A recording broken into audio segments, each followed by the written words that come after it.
अस्सलाम वालेकुम।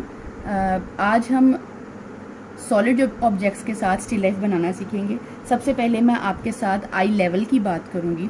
जब भी हमारे सामने कोई ऑब्जेक्ट मौजूद होता है तो हमारे पास अल्लाह की तरफ से ये ताकत है कि हम उसे अपने बिल्कुल आई लेवल पे देख रहे हैं, हम उसको अपर आई लेवल देख रहे हैं, दिस इज़ आवर आई, ठीक है, या फिर हम उसको बिलो आई लेवल देख रहे हैं।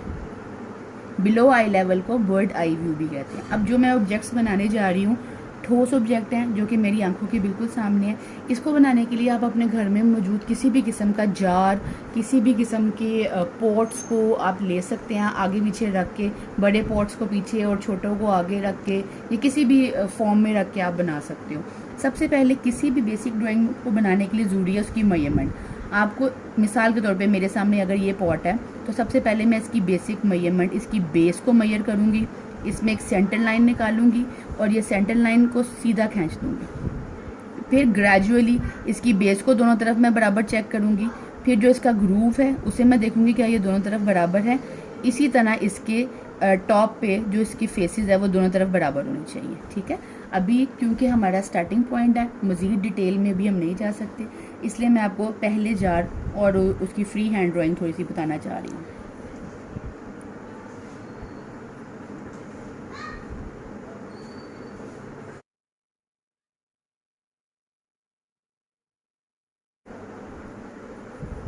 आगे पीछे रखी हुई चीज़ों का ये फ़ायदा होता है कि एटलीस्ट शेप वही होती है, लेकिन हमें उसकी थोड़ी ओवरलैपिंग की वजह से उस पर काम कम करना पड़ जाता है। अब जैसे कि इसके आगे मैं एक ग्लास रख रही हूँ,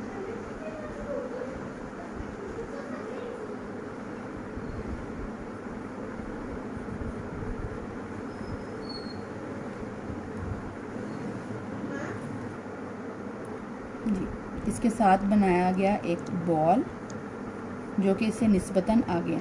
आपने काम करते हुए ध्यान रखना है कि जो चीज़ें साथ साथ पड़ी हैं, आया कि वो आगे पीछे की उनकी बेस कितने फासले पे। अब अक्सर पर्सपेक्टिव में प्रॉब्लम होती है, जैसे कि इस पॉट की बेस ये है तो तकरीबन इसके लेवल पर ही ये पॉट है, ये बॉल इनसे थोड़ा सा आगे है, ये देखिए आप लाइन से फ़र्क नज़र आ रहा है आपको। अब इसके बिल्कुल पीछे इस बॉल के एक बॉक्स है जो कि ऊंचाई में तो ये अगले गिलास के जितना ही है,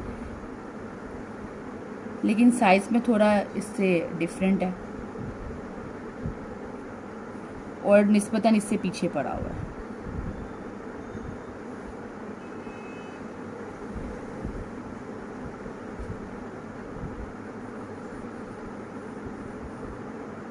जार रखने के लिए कोई हार्ड एंड फास्ट रूल नहीं है, ये सारे जार्स हमें हमारे किचन में आराम से मिल जाते हैं।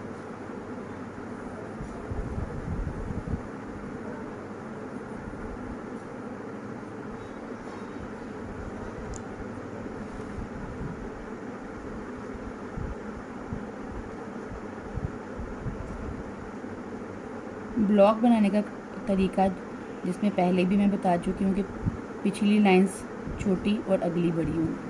अब इन्हीं लाइंस में मैं बगैर इरेज़र यूज़ किए आपको लाइट शेडिंग के साथ जो है ना एक बैकग्राउंड लाइन हमने लाजमी देनी होती है, क्योंकि हर चीज़ वज़न रखती है। ज़मीन पे ग्रेविटी की वजह से हम इसके साथ चिपके हुए हैं, तो डेफिनेटली हमारे इर्द गिर्द जो चीज़ें मौजूद हैं वो भी इसी तरह उस पर चिपकी हुई हैं। और अगर हम ये बैकग्राउंड लाइन नहीं देते तो दैट मीन्स ये हमें हवा में उड़ती हुई चीज़ें महसूस होती हैं, ठीक है जी। मैं इसको एक टेबल लाइक फीलिंग दे रही हूँ। ये सारा काम आप अपने सामने लाइव जो है बोर्ड रख के इनकी बेस मेजरमेंट, इनकी ऊंचाई, इनसे ये कितना दूर है, पिछला कितना पीछे है, आगे कितना है, बेस लाइन कहाँ तक है, आप बना सकते हैं। अब लाइट छोड़ने के लिए मिसाल मैं दे रही हूँ कि इसकी लाइट आ रही है राइट साइड से और लेफ़्ट साइड पे मैंने डार्कर टोन देने हैं, टोनल वैल्यूज़ निकाल लिया हमने इनकी, ठीक है। बिल्कुल लाइट सा मैं इस पर शेडिंग करूँगी ताकि आपको इसकी ड्राइंग मज़ीद वाज़िया हो जाए।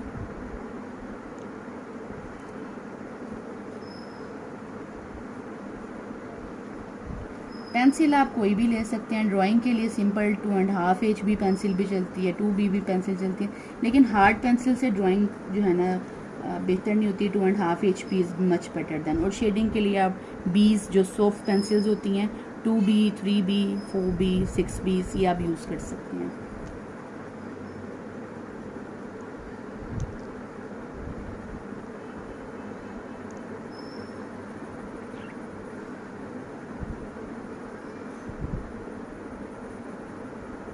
उम्मीद है आपको ये आहिस्ता आहिस्ता समझ आ रहा होगा और ये आपके फ़ायदे में जाएगा।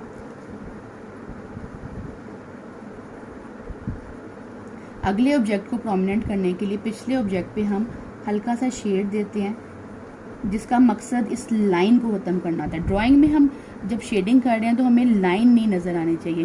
शेडिंग करते हुए हर चीज़ अपने आप सॉफ्ट बनती हुई हमें नज़र आनी चाहिए। अब ये देखो, इसकी लाइन को ख़त्म करने के लिए मुझे इसमें हल्का सा मैंने शेड किया, उसकी शेडिंग भी हो गई और काम भी हो गया। अच्छा, बैकग्राउंड में जो लाइट है उसको हम बिल्कुल ऐसे वाइट पैच नहीं छोड़ सकते, फिर वो आगे पीछे का फ़र्क नहीं रहेगा। अगली चीज़ें हमेशा बड़ी और पिछली छोटी होती हैं। अगली चीज़ों के शेडोज़ और कलर्स हमेशा ब्राइट और शार्प होते हैं और पिछली चीज़ें निस्बतन जो हैं वो लाइट और डल होती हैं। आप सॉफ्ट फॉर्म में, आप हैचिंग फॉर्म में किसी तरह भी शेडिंग कर सकते हो। It's totally up to you. हर इंसान की तहलीक अलग अलग है। अल्लाह पाक ने हर एक को अलग अलग खसूसियात दी हैं। हर इंसान का काम करने का अंदाज़ अपना अपना है, इसलिए किसी को हम बाउंड नहीं कर सकते कि भाई सॉफ्ट फॉर्म में शेडिंग करो या जो है हैचिंग में शेडिंग करो, या जैसे भी, जैसे आपको इजी, जैसे आप इंजॉय करते हो, क्योंकि ये काम आपको रिलैक्स करता है। अगर आप एक आर्टिस्ट नहीं भी हैं, आपको पेंटिंग नहीं भी आती है या आपका इस फील्ड से कोई ताल्लुक नहीं है, फिर भी अपने आप को सूथिंग और रिलैक्स करने के लिए आप ये काम कर सकते हैं। अब जैसे कि मैं इनके शेडोज़ बना रही हूँ फ्रंट्स के, तो ये डेफिनेटली जैसे मैंने आपको बताया कि निस्बतन ये डार्क होंगे बजाय पिछले शेडोज़ के।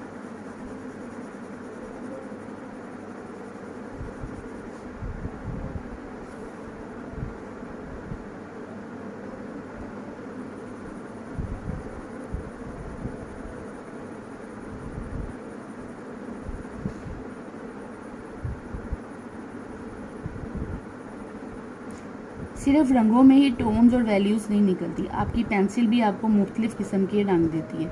अभी आपको इसी पेंटिंग की साइड पे मैं आपको इसकी टोनल वैल्यू बता देती हूँ।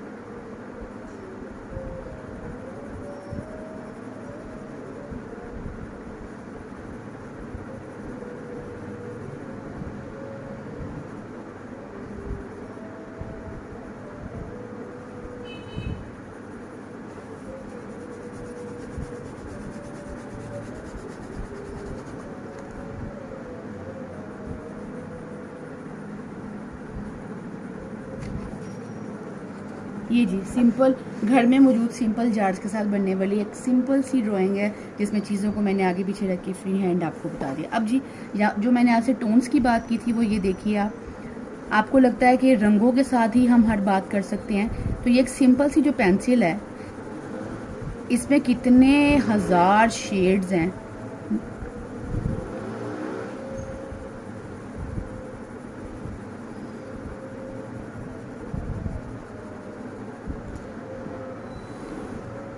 अगर मैं यहाँ पे एक चार्ट सा बनाऊँ तो आप देखिए, अभी तो ये मैं ब्रॉड लाइंस लगा रही हूँ ना, इसमें कितने शेड्स हैं जो कि एक पेंसिल से हम किसी भी पॉट या जार में निकाल सकते हैं। आप काउंट कर सकते हैं। ये एक सिंपल फॉर्मूलेशन है जो कि तकरीबन मैंने फ्री हैंड बनाई है, और अगर इसको डिटेल में निकाले तो कई तरह के शेड्स हम बना सकते हैं।